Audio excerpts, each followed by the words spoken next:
When it comes to working on a film and television, I understand that, okay, this is character building here. We're creating a character. So in my mind, this is about creating a character, right?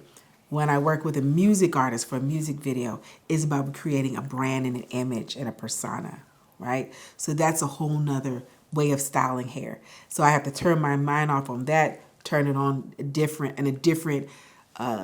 lane over here. Then commercial, it might be something different. Stage performance, well, we know, okay, stage performers like big, right? Because they got people sitting stands and the nosebleeds need to see them. They need to be seen, whether it's their color is bright, whether their hair is big. That's why a lot of big entertainers have big hair. Spectacle. It's a spectacle, right?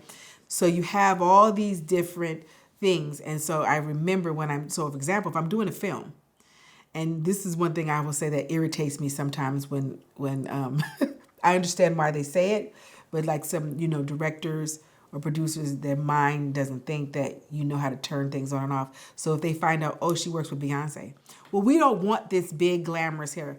I know that if I'm working with a woman who's playing a maid, I know her hair needs to look like a maid. It doesn't need to look like a Beyonce walking in with a duster. You know what I mean? Now, honestly, I don't always take films that doesn't challenge me creatively, really. If you look of a history, it's either a period piece, but I know 1960s hair, but there's different versions of 1960s.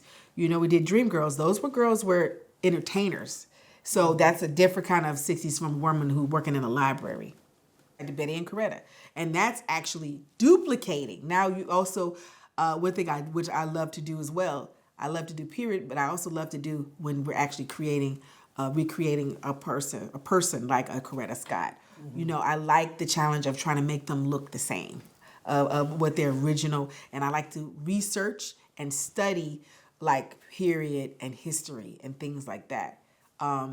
So like, for example, when I worked on Wrinkle in Time, and thank God I had my hair show experience because the director wanted Ava, in this movie, it's modern day and then it's women from the universe, which because I love to read, like when I do like a period piece, like I can research and I can find, what women hair look like as entertainers, like Motown. You got plenty of references for that. Right.